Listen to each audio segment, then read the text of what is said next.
Pour cette recette, il vous faudra 400 g de farine. Creusez un puits. Ajoutez un œuf. Ajoutez 15 g de levure fraîche.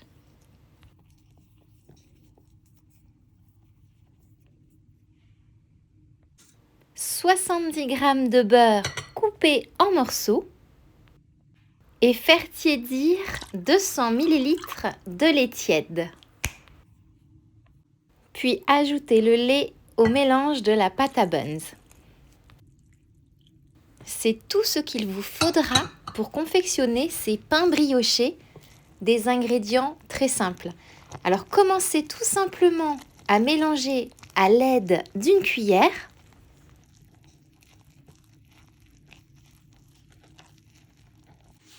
Et ensuite, continuez à mélanger avec votre main.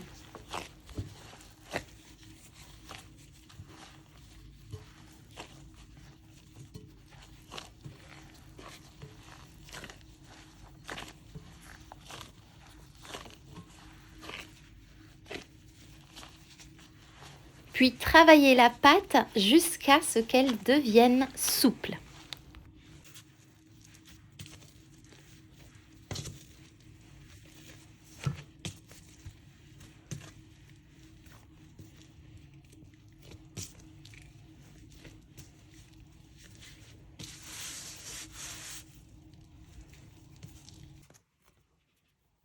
Puis laissez reposer la pâte pendant 1 heure.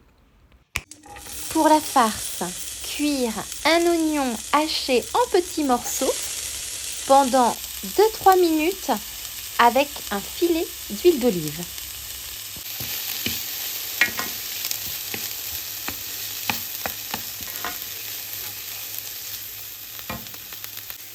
Ajoutez 2 carottes hachées finement et cuire 2 minutes de plus.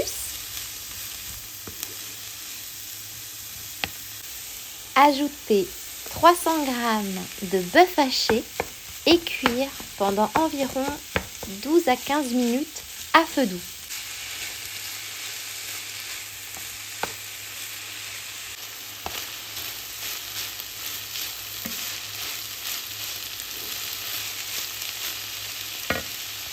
Ajoutez 1 cuillère à soupe de farine. Vous pouvez remplacer la farine par de la fécule de votre choix.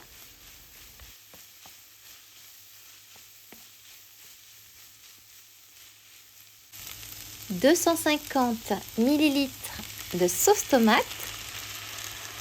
Cuire 5 minutes.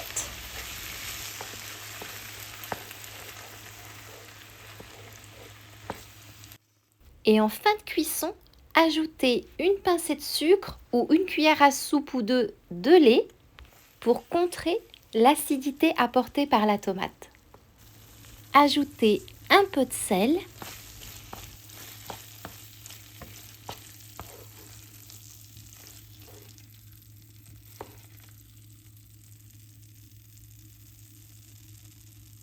Et votre farce est prête. Dégazez votre pâte.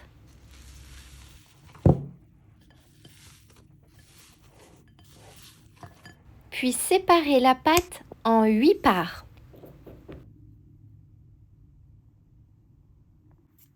Aplatir chaque morceau de pâte et les farcir. Le secret, c'est de les farcir généreusement.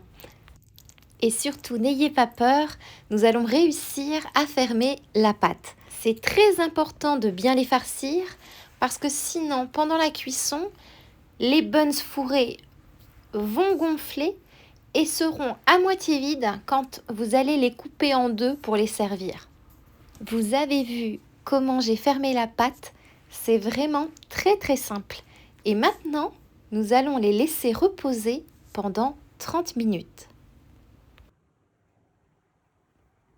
Terminez par les dorer à l'aide d'un œuf mélangé avec 1 cuillère à soupe de lait. Et cuire en bas du four, c'est très important afin d'éviter qu'il se fissure. Cuire à 180 degrés pendant environ 25 minutes. Ces buns fourrés à la viande hachée et aux petits légumes sont à eux tout seuls un plat réconfortant. Il n'y a plus qu'à oublier les buns de chez McCain et tester un 100% fait maison. Et là encore, n'oubliez pas que vous pouvez toujours personnaliser la recette selon vos goûts. Parfois, j'en fais avec un mélange à raclette. Vous pouvez également faire une option végétarienne avec plein de petits légumes de saison, ou bien sans prise de tête avec simplement des restes de votre frigo, ou alors même façon buns pizza, par exemple avec un mélange de 4 fromages. Tout est possible et c'est ce qui rend cette recette intéressante. Il ne me reste plus qu'à vous souhaiter une délicieuse et gourmande dégustation.